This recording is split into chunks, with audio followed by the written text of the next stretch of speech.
Good morning पिला माने मु सत्यरंजन सर आपण मानक स्वागत जनाऊँ आपंकर प्रिय यूट्यूब चैनल स्टडी डायनामिक्स को। तो पिला माने आमे पूर्व क्लास रे पढ़ी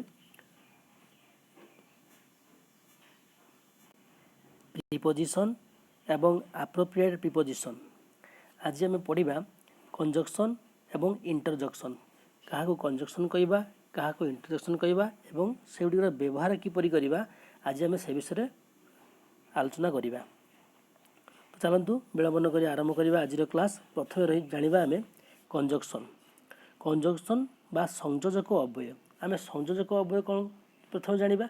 संयोजक अर्थात जी जोड़ुव दीटा शब्द को किंबा दीटा वाक्य को जी जोड़ुव ताको आम संयोजक अव्यय कहवा। जो वार्ड द्वारा दुई बा ततोधिक वार्ड बा सेंटेंस संयुक्त होता है ताको आम कंजक्शन कहती। ताले कंजक्शन आम क्या कहवा जो वार्ड जो शब्द कौन करुव दीटा शब्द को जोड़ुव किंबा दीटा वाक्य को जोड़ुव ताकू आम से वार्ड को आम कंजक्शन कहवा। यही कंजक्शन साधारणतः आमर दुई प्रकार। ताले कंजक्शन केते प्रकार? कंजक्शन होची दुई प्रकार। गोटे होची कोऑर्डिनेट कंजक्शन आ गोटे होची सब ऑर्डिनेट कंजक्शन। तो आम जानिबा सब ऑर्डिनेट कंजक्शन कौन एवं कोऑर्डिनेट कंजक्शन कौन।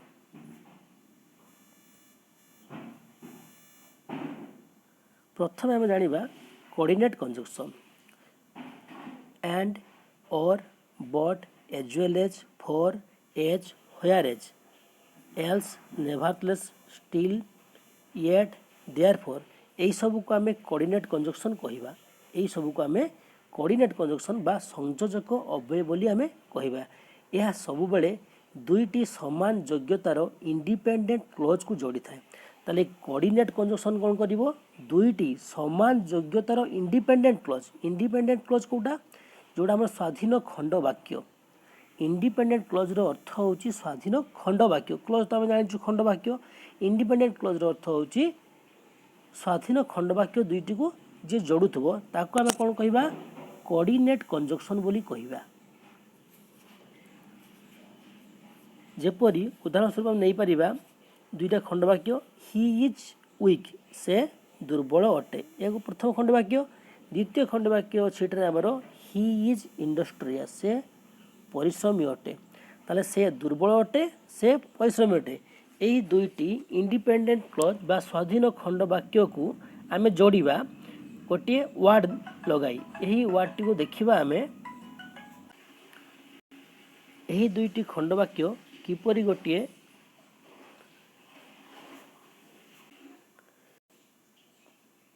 गोटे कोऑर्डिनेट कंजक्शन अर्थात संयोजक अव्यय द्वारा जोड़ी होची ताहाठारे आम लक्ष्य करिबा। प्रथम वाक्य रही आमर खंड वाक्य रही ही इज वीक। द्वितीय खंड वाक्य रही ही इज इंडस्ट्रियस से दुर्बल अटे से परिश्रमी अटे। जदि या आम गोटे संयोजक अव्यय द्वारा जोड़िबा ताले वाक्यटी आमर एपरि हेबो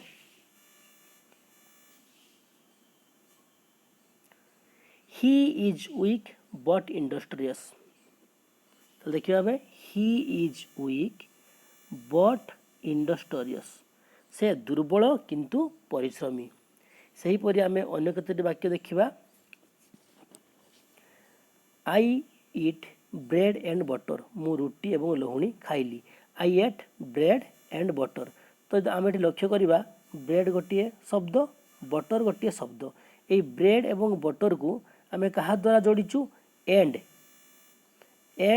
संयोजक अव्यय नहीं कि आम ब्रेड एवं बटर को जोड़ीचु। तो वाक्यटा आम एपर लिखिलु कौन आई एट ब्रेड एंड बटर मु रुटी एवं लहुणी खाइली। ठीक से परी ही कैन नाइदर रीड और nor right. He can neither read nor right. तो ये नाइदर शब्द लगे आम एवं नॉर लगे आम कौन कलु रीड एवं राइट को आम दी शब्द को जोड़िलु। तो वाक्यटा आम एपरि कलु he can neither read nor right से पढ़ी पारती नहीं कि लिखि पारती नहीं। ताले दुईटी खंड वाक्य को आम किपर जोड़िलु नाइदर नॉर लगे वाक्यटी को आम जोड़िलु। ये नाइदर नॉर को एठारे आम कौन कहबो संयोजक अव्यय बोली कहबो।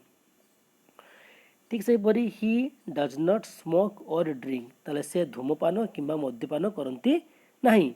ताले डज नॉट स्मोक स्मोक एवं ड्रिंक या दुईटी खंड शब्द आमर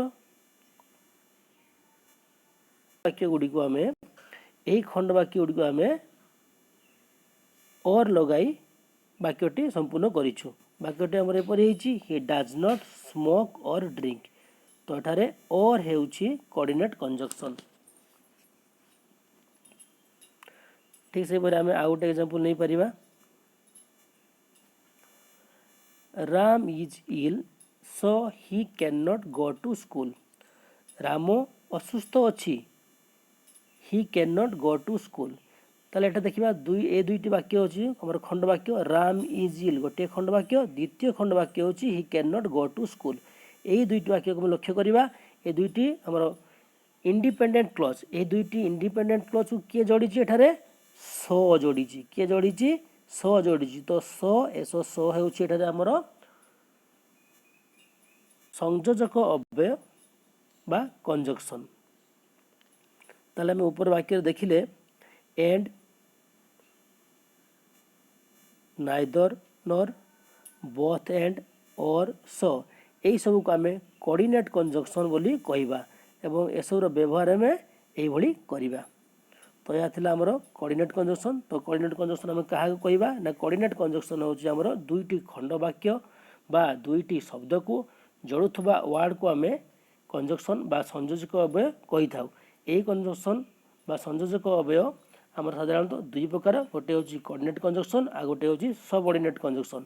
तो कोऑर्डिनेट कंजक्शन कौटी को जान आम कोऑर्डिनेट कंजक्शन हूँ आमर एंड और but as well as for as whereas else nevertheless still yet therefore ये सब को आम कोऑर्डिनेट कंजक्शन कहबा।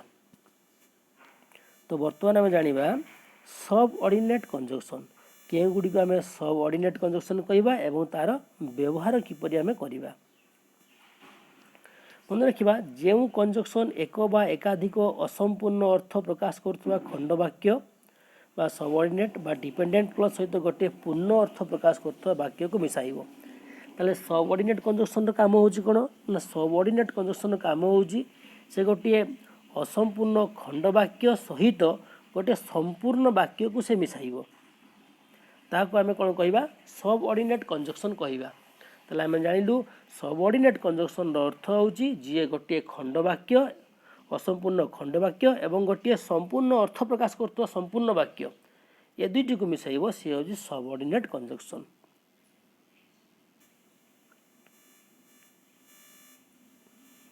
से सबऑर्डिनेट कंजक्शन गुडी को होउची इफ दैट दो ऑल्दो अनलेस व्हेन एको आम कौन कहबा सबऑर्डिनेट कंजक्शन बोली कहबा। तार किसी एग्जांपल देखिबा ही सैड दैट ही इज पोर। ताले ही सैड दैट ही इज पोर से कहला जे ही इज पोर। आम ये लक्ष्य करिबा ही सैड प्रथम देखिबा ही सैड ए ही सैडटा होची गोटे असंपूर्ण खंड वाक्य। ही सैड होची असंपूर्ण खंड वाक्य। ही इज पोर से गोटे गरीब लोक से पर से गरीब लोक। ताले ही इज पर यहाँ हूँ कौन आमर यही वाक्यटी हूँ संपूर्ण वाक्य किंतु एठारे ही सेड हूँ असंपूर्ण वाक्य।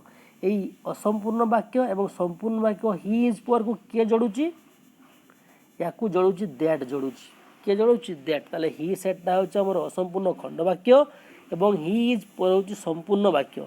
यही असंपूर्ण खंड वाक्य एवं संपूर्ण वाक्य को किए जोड़ुची दैट जोड़ुची। तेणु एठारे दैट हूँ सबऑर्डिनेट कंजक्शन। दैट हूँ कौन सबऑर्डिनेट कंजक्शन।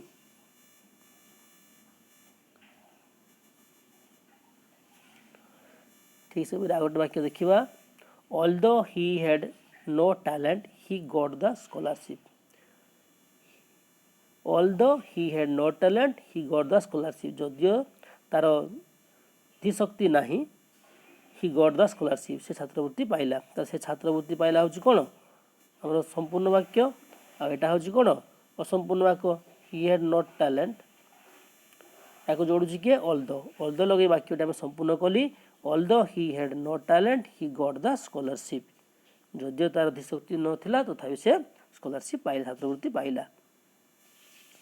ठीक से आम आ गोटे वाक्य देखा When we lived in town, we often went to the cinema.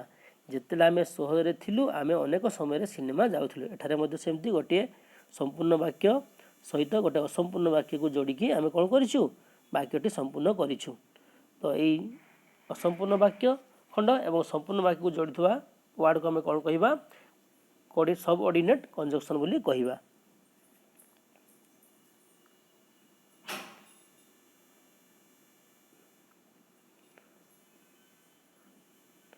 ठीक से देखा if he runs he will get the prize. जदि से दौड़े पुरस्कार पाइब ताले he runs, if he runs he will get the prize. एठारे मध्य गोटे संपूर्ण वाक्य सहित गोटे खंड वाक्य को जोड़ुची इफ। तेणु एठारे इफ हेउची subordinate conjunction. He will not come here unless I go to him. ताले he will not come here, he will not come here unless I go to him। मु तांको पाखु न गले से एठाकु आसीबो नाही। ताले से एठाकु आसीबो नाही, he will not come ताको जोडुची के unless I go to him। जदि मु ता पाखु न जाए ताले सेठारे आसीबो नाही। एठारे मध्ये कहला गोटे असंपूर्ण खंड वाक्य सहित गोटे संपूर्ण वाक्य को जोडुची के unless। किए जोड़ुची अनलेस। तेणु एठारे अनलेस होची सबऑर्डिनेट कंजक्शन।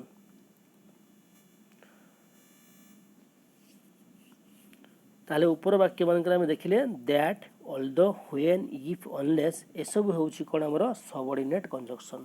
एबा गुटे व्यवहार आम ठीक एभली करिवा। तापर जानिबा आम इंटरजक्शन। इंटरजक्शन होची कोन विस्मय सूचक अव्यय।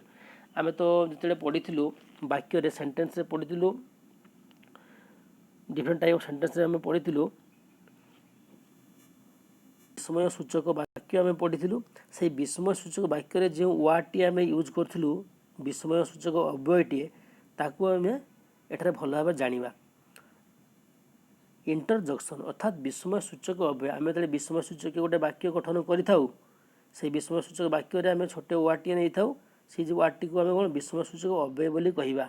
तो जाना से वार्डटा आम कौन थिला पूर्व जो सबू वार्ड्रे विस्मय, हर्ष, विषाद, घृणा, प्रशंसा इत्यादि स्थान पाई थाए मनोर भाव प्रकाशित हुए ताको आम इंटरजक्शन बा विस्मय अव्यय कही थांती। मनोर भाव प्रकाशित हुए ताको इंटरजक्शन बा विस्मय सूचक अव्यय आम कहू। जेमिति हर्षसूचक ध्वनि हा हा आम गोटे हसवा खूब जोर रे एटा मनोर भावना को आम प्रकाश करुची हा हा। ठीक से परी हिपी फुरा। हिपी फुरा तो कौन आम जानी जो कौन खेल गोटे टीम जीति जाए से जोर चित्कार करती हिपी फुरा। खुशी मनोर भाव को प्रकाश करने से हिपी फुरा बोली कही था। तो ये जाना आम कौन ना मनोर भाव को प्रकाशित कर जो वार्ड सी है आम इंटरजक्शन। एटा कौन हिपी फुरा हो इंटरजक्शन। ठीक से दुख प्रकाश पाऊ विषाद थी जो वाक्य जो शब्द सूचाऊ विषादर स्वर को सूचाऊ विषादर ध्वनि को जो सूचाऊ ताको एटा कौन कहवा इंटरजक्शन कहवा। जेमिति ओह दुख सब कहूँ ओह आहा। तो युड़िक हूँ कौन आमर विषाद सूचक ध्वनि। ठीक से जो घृणा आसुव गोटे वाक्य जो घृणा शब्दटी थी ताको आम कौन कहवा इंटरजक्शन बोली कहवा। से इंटरजक्शन हूँ कौन जेपरी श्याम छी छी आम कहूँ छी छी घृणा करवा छी केते खराब जगहटा केते खराब ये जिनसटा छी। तो से क्षेत्र में कौन व्यवहार करूँ फी। फीर अर्थ कौन छी। यह आम घृणा मनर जो घृणा भावना से सूचाऊँ आम घृणा सूचक ध्वनि हूँ। तो सेम लज्जा लज्जाजनक कथा कहूँ सेम लज्जा। तो ये कौन हो मनर भावना को सूचाऊँ घृणा सूचाऊँ घृणा सूचक ध्वनि यह। ठीक से विस्मय सूचक ध्वनि कौन जेपरी आश्चर्य स्ट्रेंज विस्मय विस्मय भाव प्रकाश कर जो वार्डटा आम विस्मय भाव सूचाऊ ताको आम कौन कहवा इंटरजक्शन कहवा।